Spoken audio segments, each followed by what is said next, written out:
Welcome to Hollywood Actions. In this video, we're going to explore the fascinating and sometimes fiery relationships of one of Hollywood's most respected actresses, Sally Field. Now 78 years old, Sally Field has had a career that's spanned over 6 decades. She's an Oscar winner, a feminist icon, and a beloved figure in film and television. But even legends like her aren't immune to conflict. From co-stars who disrespected her to actors who clashed with her values or personality, Sally Field has never shied away from speaking her truth. Now let's dive in. 1. Bert Reynolds. Sally Field and Bert Reynolds were once one of Hollywood's hottest couples.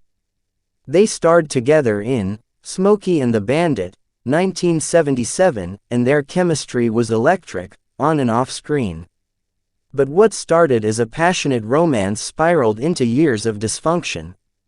In her memoir In Pieces, Field revealed that Reynolds was controlling, emotionally abusive, and dismissive of her talent.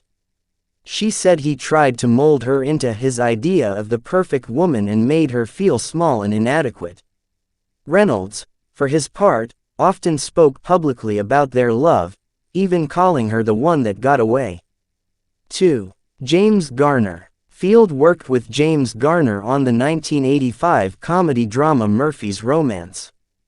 Though they looked cozy on-screen, things off-screen weren't nearly as warm. Field once hinted that she found Garner dismissive and hard to work with.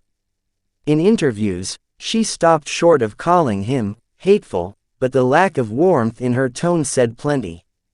Garner, who had a no-nonsense attitude and was known for his stubborn streak, reportedly didn't like working with actors who challenged his authority or methods. 3. Tommy Lee Jones. When Sally Field was cast as Mary Todd Lincoln in Steven Spielberg's Lincoln, 2012, she had to fight hard for the role, and so did Tommy Lee Jones, who played Thaddeus Stevens. Field once alluded in interviews that Jones didn't always appreciate her process and seemed cold and distant on set. Known for being gruff and difficult, Jones may have clashed with Field's emotional and collaborative energy. Their scenes together were compelling, but Field later said working with some of the cast wasn't as supportive as it should have been. Many believe she was referring to Jones.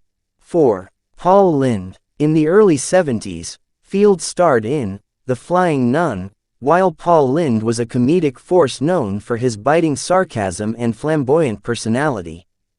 While both were rising TV stars, insiders say Lynde resented Field's success and frequently mocked her behind the scenes, calling her too wholesome and plain. Field, who took her work seriously despite the campy premise of The Flying Nun, found Lynde's sarcasm cruel rather than funny. Although they never worked directly together. 5. Robin Williams. In 1989, Field and Williams County starred in Mrs. Doubtfire.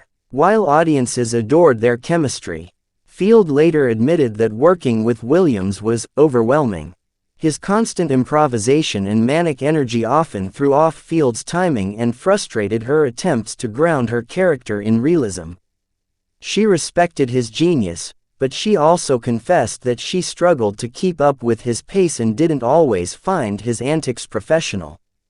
6. Tom Selleck. When Field guest starred on Magnum, P.I. in the early 80s, she reportedly found Tom Selleck charming but rigid.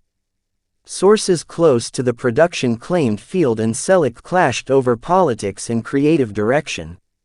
Field was a vocal liberal feminist, while Celich was known for his conservative views and support for the NRA. While their scenes were limited, Field reportedly requested not to work with him again. 7. Charlton Heston. Field and Heston were on opposite ends of the political spectrum.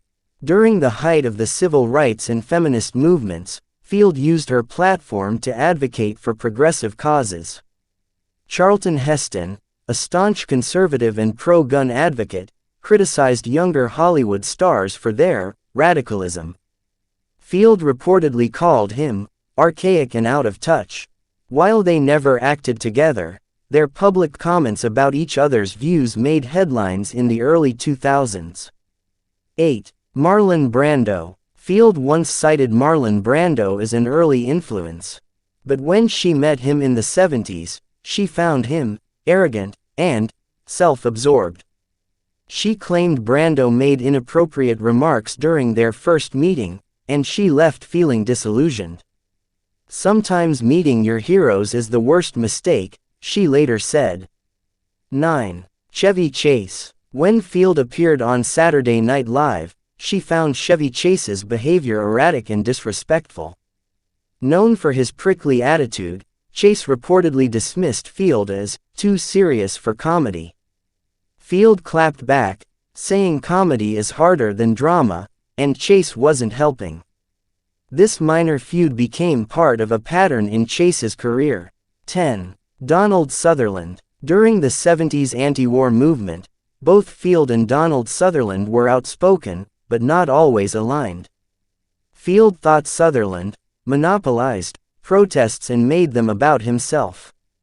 At a private fundraiser, the two allegedly had a shouting match over strategy and optics. Though never co-stars, their off-screen battle was fiery enough to echo for years. 11. Michael Douglas. When Douglas was producing a film in the early 2000s, he reportedly passed over Field for a key role, calling her too old, even though she was the same age as the male lead. Field blasted the decision in an interview, saying, "Ageism is alive and well, especially when men are making the casting calls." Douglas later tried to smooth things over. 12. Jon Voight. Field once called Jon Voight dangerously misinformed during the Bush years. Their feud wasn't personal, but political, and it got heated on more than one occasion. Voight called Field a traitor to her country in a Fox News interview. She dismissed him as a parody of patriotism,